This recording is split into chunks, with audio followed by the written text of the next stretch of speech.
সারা বাংলাদেশে ধর্ষণের যেন রাম রাজত্ব শুরু হয়েছে। সেই রাম রাজত্বের মধ্য থেকে সরকারের নিষ্ক্রিয়তা, যদিও বেশ কিছু গ্রেপ্তারের ঘটনা আমরা দেখেছি, কিন্তু এই যে সারা দেশে মবের কালচার শুরু হয়েছে, যার যা ইচ্ছা তাই করতে পারছে, বিচারের কোনো ঘটনা ঘটছে না, তাতেই এই ধর্ষণের কালচারটা আরও বেশি বিস্তার করছে বলেই চারিদিকে আলোচনা হচ্ছে। সেই ধর্ষণের প্রতিবাদে আজকে ছাত্ররা মিছিল করলো, প্রধান উপদেষ্টার বাসভবনের দিকে যেতে চাইল, কিন্তু সেখানে পুলিশকে চড়াও হতে দেখা গেল। পুলিশকে বেশ ভয়ানকভাবেই চড়াও হতে দেখা গেল। ছাত্ররাও পুলিশের ওপরে আক্রমণ করেছে, পুলিশ ছাত্রদের উপরে আক্রমণ করেছে। সেরকম একটা পরিস্থিতিতে প্রধান উপদেষ্টা দ্য গার্ডিয়ানকে সাক্ষাৎকারে বিগত সরকার কেমন ছিল, বিগত সরকারকে সমস্ত দোষ দিয়ে দেয়া, বিগত সরকার দেশকে গাজায় পরিণত করেছে, এরকম কথা বলা, এই ব্যাপারগুলো চলছে। অন্যদিকে উপদেষ্টা নাহিদ ইসলামকে নিয়ে যাচ্ছে তাই মন্তব্য করলেন গণ অধিকার পরিষদের সাধারণ সম্পাদক রাশেদ খান। ঠিক সেই মুহূর্তে প্রধান উপদেষ্টার নতুন বিশেষ সহকারী চমকপ্রদ ঘটনা ঘটালেন মন্তব্য করে, এবং প্রধান উপদেষ্টাকে অলিয়া উলিয়া বানিয়ে ফেললেন। সেই আলোচনাগুলোই করবো এই ভিডিওতে। থাকবেন পলিটিক্স টিভির নিয়মিত আয়োজনে।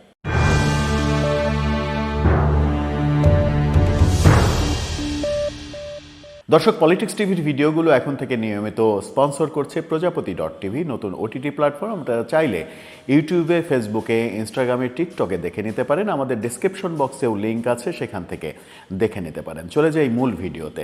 বলছিলাম, সারা দেশে ধর্ষণ কাণ্ড যেভাবে বাড়ছে, গতকালকেও আজকেও ধর্ষণের বহু খবর গণমাধ্যমে এসেছে, এবং আজকে ছাত্ররা এর প্রতিবাদে যখন মিছিল করলো, তখন হোটেল ইন্টারকন্টিনেন্টালের সামনে যে পুলিশ ব্যারিকেড, ছাত্ররা প্রধান উপদেষ্টার বাসভবনের দিকে যেতে চাইছিল, সেখানে তাদেরকে আটকে দেয়া হলো। সেখানে পুলিশের সঙ্গে তুমুল সংঘর্ষ হলো এবং পুলিশ চড়াও হলো। বিশেষ করে একজনের মারমুখী ভাব এতটাই দৃশ্যমান হয়েছে, সাদা পোশাকে তিনি, মাথায় যদি পুলিশের ক্যাপ না থাকতো এবং হাতে যদি ওয়্যারলেস না থাকতো, তাহলে বোঝার কোনো কারণই ছিল না যে তিনি পুলিশ সদস্য। এই ছবিগুলো আপনারা দেখে নিতে পারেন যে কিভাবে একজন নারীর উপরে, বিশেষ করে একজন নারীর উপরে, একটা ছেলের উপরেও আক্রমণ করেছে, একজন নারীর চুল ধরে ঘুষি মেরে কি অবস্থা করছে। পুলিশ সদস্যকেও আমরা আহত হতে দেখেছি, এবং একজন পুলিশ সদস্যের বেশ অসহায়ের চেহারা আমরা সামাজিক যোগাযোগ মাধ্যমে দেখেছি, তাকে আহত করা হয়েছে। দুই পক্ষই আহত হয়েছে, কিন্তু প্রশ্ন হচ্ছে যে এখন তো শেখ হাসিনা নেই, শেখ হাসিনার পুলিশও নেই, তাহলে পুলিশ কেন ছাত্রদের উপরে চড়াও হলো? আর ছাত্ররা পুলিশের উপরে কেন চড়াও হলো? এখন তো শেখ হাসিনার পুলিশ নেই যে শেখ হাসিনার পুলিশের উপরে চড়াও হতে হবে। তো এই ছাত্ররা কারা? এই ছাত্ররা কি তাহলে ছাত্রলীগের লোকজন এসে মিছিল করেছে? মানে ছাত্রলীগেরই একমাত্র দায় ধর্ষণ বিরোধী মিছিল করা, সাধারণ ছাত্রদের কোনো দায় নেই? ব্যাপারগুলো একটু গোলমাল ঠেকে। ব্যাপারগুলো যখন গোলমাল ঠেকে, তখন অনেক প্রশ্নই আসে। ধর্ষণের বিচার চাইতে গেলে, ধর্ষণের বিচার চেয়ে মিছিল করলে যদি পুলিশি হামলার শিকার হতে হয়, তার মানে এটা স্পষ্ট বার্তা যে সরকারের উপর মহল থেকে এই অ্যাকশানে যেতে বলা হয়েছে।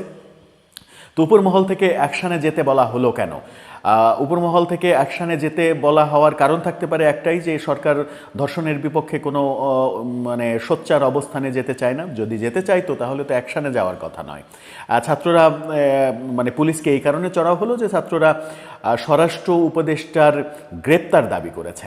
পদত্যাগ তো এর আগের দাবি ছিল, এখন গ্রেপ্তার দাবি করেছে, তাকে গ্রেপ্তার করতে হবে। সেই কারণেই কি স্বরাষ্ট্র উপদেষ্টা খেপে গিয়ে পুলিশকে আরও বেশি খেপিয়ে দিলেন? প্রশ্নগুলো সামনে এসেই যায়। এই প্রশ্নগুলো যখন সামনে এসে যায়, তখন আমরা দেখলাম যে প্রধান উপদেষ্টা দ্য গার্ডিয়ানকে সাক্ষাৎকার দিয়েছেন। গার্ডিয়ানকে সাক্ষাৎকার দিয়ে তিনি নিত্য নতুন কথা বলেছেন। তিনি বলেছেন বাংলাদেশ এর আগে শেখ হাসিনা সরকার বাংলাদেশকে নাকি গাজার মতো ধ্বংসস্তূপে পরিণত করেছে, এবং পরক্ষণে তিনি আবার বলেছেন যে হয়তো বিল্ডিং ভাঙেনি, হয়তো ঘর বাড়ি ভাঙেনি, কিন্তু মানুষের নীতি নৈতিকতা ভেঙেছে, প্রতিষ্ঠান নষ্ট হয়েছে, এটা হয়েছে ওটা হয়েছে, নানা কথা বলেছেন। গাজার সঙ্গে যখন তুলনা করা হয় তখন আমার মনে হয় যে প্রধান উপদেষ্টাকে একটু চেয়ে দেখবেন যে 5 আগস্টের পরে যে ঘটনাগুলো হয়েছে সেটাই বরং গাজার মতো ধ্বংসস্তূপ বানিয়ে ফেলা হয়েছে বাংলাদেশকে। বাড়িঘর জ্বালিয়ে দেয়া, সাম্প্রতিক সময়ে বুলডোজার দিয়ে বাড়িঘর ভেঙে ফেলে দেয়া, গুড়িয়ে দেয়া, বঙ্গবন্ধুর ভাস্কর্য গুড়িয়ে দেয়া। গতকালকে আমরা দেখেছি মুক্তিযুদ্ধ জাদুঘরে আগুন। গতকালকে আমরা শুনেছি যে খবরটা গণমাধ্যমে, সামাজিক যোগাযোগ মাধ্যমে একেবারে আসেইনি, পিলখানাতেও আগুন ধরেছে, এমন ঘটনা শোনা গেছে। এই ঘটনাগুলো কি বলে দিচ্ছে না যে বর্তমান সময়টাই অনেকটা গাজার মতো ধ্বংসস্তূপে পরিণত হয়েছে? আর শেখ হাসিনার সমালোচনা করেন আপনি, ঠিক আছে, কিন্তু আগে দেশটাকে ঠিক করেন, এই আহ্বান সামাজিক যোগাযোগ মাধ্যমে রীতিমতো ভাইরাল হয়েছে। যে আপনি সেই অনেকে বলছেন যে মুরব্বী আপনি সমালোচনা করেন, ঠিক আছে, অন্যের সমালোচনা করেন, সবই ঠিক আছে, সবই মেনে নেওয়া যায়, কিন্তু আগে দেশটাকে ঠিক করেন। ওই জন্যই অনেকে ওই হুজুরের ওই কথা বলছেন যে মুরব্বী মুরব্বী উহু উহু। তো এই যে উহু উহু মানে হচ্ছে যে আপনি যেটা করছেন সেটা ঠিক হচ্ছে না। আগে দেশটাকে ঠিক করেন, তারপরে অন্যের সমালোচনা করলে মানুষ ঠিকভাবে গ্রহণ করবে। শেখ হাসিনার শাসনামলকে আপনি গাজার সঙ্গে তুলনা করলেন, যেটা একেবারে অসামঞ্জস্যপূর্ণ তুলনা। কারণ শেখ হাসিনার শাসনামলে কোনো ধ্বংসস্তূপে পরিণত হয়নি বাংলাদেশ। হ্যাঁ, শেখ হাসিনার শাসনামলে মন্ত্রী এমপিরা দুর্নীতি করেছে, সেই দুর্নীতির বিচার করেন, যারা অপরাধী তাদের বিচার করেন, কিন্তু গাজার মতো ধ্বংসস্তূপে পরিণত হয়েছে দেশ। এই কথাটার সঙ্গে বাস্তবতার কোনো মিল নাই। বরং আপনার শাসনামলেই দেশ যেভাবে ধ্বংসস্তূপে পরিণত হয়েছে, ভাঙচুর, অগ্নিকাণ্ড, হত্যাকাণ্ড, এমন পরিস্থিতি তৈরি হয়েছে যেটা গাজার সঙ্গে তুলনা করলেও হয়তো আওয়ামী লীগের লোকজন করতে পারে।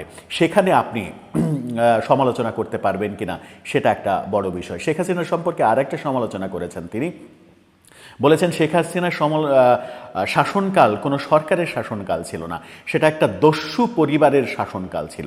শেখ হাসিনার পরিবারকে দস্যু পরিবার হিসেবে তিনি আখ্যা দিলেন। শেখ হাসিনাকে দস্যু বলেন, শেখ হাসিনার মন্ত্রিসভাকে সমালোচনা করেন, সবই ঠিক আছে, কিন্তু শেখ হাসিনার পরিবারকে যখন আপনি দস্যু পরিবার বলবেন তখন ঐতিহাসিকভাবে বঙ্গবন্ধু চলে আসবে। আপনার দৃষ্টিতে কি বঙ্গবন্ধু দস্যু ছিলেন? বঙ্গবন্ধু বাংলাদেশে দস্যুপনা করে বাংলাদেশের স্বাধীনতা এনেছেন? বাংলাদেশের স্বাধীনতা সার্বভৌমত্বের পেছনে সব থেকে বড় অবদান যার বলা হয়, সেই বঙ্গবন্ধু কি দস্যু ছিলেন, দস্যুপনা করেছেন? এই প্রশ্নটা প্রধান উপদেষ্টাকে বোধহয় করা উচিত। তিনি শেখ হাসিনার শাসনামলকে দস্যু পরিবারের শাসনামল বললেন। আবার যদি বঙ্গবন্ধুকে বাদ দিয়ে বলেন তাহলে আপনার যে কোনো ধরনের সমালোচনা করার রাইট আছে, কিন্তু বঙ্গবন্ধুকে যদি আপনি দস্যু বলেন তাহলে আপনি ইতিহাসকে অস্বীকার করবেন। যদিও ইতিহাসকে অস্বীকার করার ঐতিহাসিক ব্যাপার আপনি এর আগে ঘটিয়েছেন, রিসেট বাটনের কথা বলেছেন, রিসেট বাটনে আগের সব ইতিহাস মুছে ফেলার কথা বলা হয়েছে। আমরা দেখেছি 21শে ফেব্রুয়ারিতে সরকারি অফিসে ভাষা দিবসের পোস্টার তৈরি হয়েছে, ব্যানার তৈরি হয়েছে, সেখানে রফিক জব্বার, শফিক সালাম তাদের ছবি নেই, ছবি আছে এই 24-এর গণ আন্দোলনের আবু সাঈদের। কেন? 21-এর সঙ্গে 52-র সঙ্গে আবু সাঈদের কী সম্পর্ক? শফিক জব্বার কী দোষ করলো? 16ই ডিসেম্বরে আমরা দেখেছি, 16ই ডিসেম্বরে 7 জন বীর শ্রেষ্ঠের ছবি নেই। স্বাধীনতার মহান যুদ্ধে যারা অবদান রেখেছেন, যে 9 জন সেক্টর কমান্ডার, তাদের ছবি নেই, বঙ্গবন্ধুর ছবি নেই, তাজউদ্দিনের ছবি নেই, সৈয়দ নজরুলের ছবি নেই, মাওলানা ভাসানীর ছবি নেই, এমএজে ওসমানীর ছবি নেই, কিন্তু আবু সাঈদের ছবি রয়েছে। কেন? সেখানে কেন থাকবে? 16ই ডিসেম্বরের সঙ্গে আবু সাঈদের সম্পর্ক কী? যখন আবার জুলাই আগস্ট আসবে, আগামী জুলাই আগস্টে আপনি আবু সাঈদের ছবি ব্যবহার করেন, আবু সাঈদ শহীদ হয়েছে, মুগ্ধর ছবি ইউজ করেন, সেটা সামঞ্জস্যপূর্ণ। কিন্তু যখন আপনি 16ই ডিসেম্বরে 21শে ফেব্রুয়ারিতে এই ব্যাপারগুলো সরকারিভাবে করবেন, তখন প্রশ্ন মানে ভালোভাবেই উত্থাপিত হবে যে আপনি যে রিসেট বাটন তত্ত্বের কথা বলে সমালোচিত হয়েছিলেন সেটা বাস্তবায়ন করছেন কিনা। আর সে কারণেই কি আপনি শেখ হাসিনা পরিবারকে দস্যু পরিবার হিসেবে আখ্যা দিলেন কিনা গার্ডিয়ানের সেই সাক্ষাৎকারে? গার্ডিয়ানের এই সাক্ষাৎকারে সব থেকে গুরুত্বপূর্ণ যে পার্ট আমার ব্যক্তিগতভাবে মনে হয়, ডক্টর ইউনূসের নানা রকমের সমালোচনা করছেন অনেকে। তিনি সেনাবাহিনীর কোনো চাপ রয়েছে কিনা সরকারের উপরে, সেনাপ্রধানের কোনো চাপ রয়েছে কিনা, এই প্রশ্নের উত্তরে তিনি বলেছেন যে সেনাপ্রধানের কোনো চাপ নেই। সেনাপ্রধানের চাপ নেই এই কথাটা সরাসরি যখন বলছেন, তার মানে ডালমে কুস কালা হ্যায়, সেনাপ্রধানের চাপ সরকারের উপরে রয়েছে, সেনাবাহিনীর চাপ সরকারের উপরে রয়েছে, যেটা আমরা গত কয়েকদিনে বুঝতে পেরেছি। সেনাবাহিনীর যে অ্যাকশান, সেনাবাহিনীর যে তৎপরতা, সেটাতেই বোঝা যায়। সেনাবাহিনী নিয়ে অনেক কথা হচ্ছে, সেনাবাহিনীকে বিতর্কিত করার অনেক ব্যাপার রয়েছে। শোনা যাচ্ছে পাকিস্তানি আইএসআই সেনাবাহিনীর মধ্যে বিভেদ সৃষ্টি করার চেষ্টা করছে, সেনাবাহিনীর মধ্যে কু ঘটানোর চেষ্টা করছে। এমনও অনেক কথা শোনা যাচ্ছে যে সেনাবাহিনীর মধ্যে আইএসআই পন্থীদের নির্মূল করার ব্যাপারে সেনাবাহিনী প্রধান সোচ্চার হয়েছেন। এরকম নানা কথা সেনাবাহিনী সম্পর্কে যখন শোনা যাচ্ছে, তখন সেনাবাহিনীর চাপ নেই এই কথাটা একেবারে পানির মতো সরল রেখায় আপনি যখন বলে দেন, তার মানে এখানে বোঝাই যায় যে সেনাবাহিনীর চাপ রয়েছে। প্রধান উপদেষ্টার কথা যখন বলছিলাম, তখন গণ অধিকার পরিষদের সাধারণ সম্পাদক রাশেদ বললেন, নাহিদ ইসলামের সমালোচনা করে বললেন যে আপনি নির্বাচন করতে গেছেন, সংস্কার করতে গেছেন, শেখ হাসিনার বিচার করতে গেছেন, তো সংস্কার না করে, বিচার না করে আপনি পদত্যাগ করলেন কেন, আপনি দল গঠন করলেন কেন? এখন আবার আপনি বলছেন যে আপনারা আমাদের সঙ্গে একমত হন, আমরা নির্বাচনের ব্যবস্থা করে দেব। হু আর ইউ? আপনি নির্বাচনের ব্যবস্থা করার কে? আপনি তো উপদেষ্টাও না, আপনি সাধারণ একটা পাবলিক। আপনি কিভাবে রাজনৈতিক দলগুলোকে বলেন আপনারা আমাদের সঙ্গে একমত হন, আমরা নির্বাচনের ব্যবস্থা করে নেব? তার মানে হচ্ছে যে এটা কিংস পার্টি, এটা ডক্টর ইউনূসের দল, এটাতে আর কোনো ইয়ে নেই, সন্দেহ নেই। এটাকে কিংস পার্টি হিসেবে, আবার বলছেন যে কিংস পার্টি হিসেবে তারা স্বীকার করছে না প্রত্যক্ষভাবে, আবার পরোক্ষভাবে স্বীকার করছে, এই বলে যে বিএনপিও তো কিংস পার্টি, জাতীয় পার্টিও তো কিংস পার্টি, এটা বলে পরোক্ষভাবে তারা স্বীকার করে নিচ্ছে এটা কিংস পার্টি, এটা ডক্টর ইউনূসের দল। রাশেদের এই সমালোচনাটাও বেশ গুরুত্বপূর্ণ বলে মনে করছি। সবশেষে আসি নতুন বিশেষ সহকারী, প্রধানমন্ত্রীর বিশেষ সহকারী ডক্টর আনিসুজ্জামান চৌধুরী, তিনি তাকে অর্থ মন্ত্রণালয়ের দেখভাল দেওয়া হয়েছে। তিনি বলেছেন যে অর্থনীতি ভঙ্গুর, বাংলাদেশের বর্তমান অর্থনীতি ভঙ্গুর, সেটা স্বীকার করে নিয়েছেন। বাংলাদেশের সরকার যে অর্থনীতিকে ঠিক করতে পারছে না, সরকারের যে নাজেহাল অবস্থা, সেটা তিনি মানে স্বীকার করে নিয়েছেন। স্বীকার করে নিয়েই তিনি আবার বলেছেন যে প্রধান উপদেষ্টা, আমাদের প্রধান উপদেষ্টা আল্লাহর বিশেষ আশীর্বাদ, অর্থাৎ ডক্টর ইউনূস বাংলাদেশের জন্য আল্লাহর নাকি বিশেষ আশীর্বাদ, তিনি আমাদের সব থেকে বড় উপহার। ডক্টর ইউনূসকে আল্লাহর বিশেষ আশীর্বাদ বলছেন।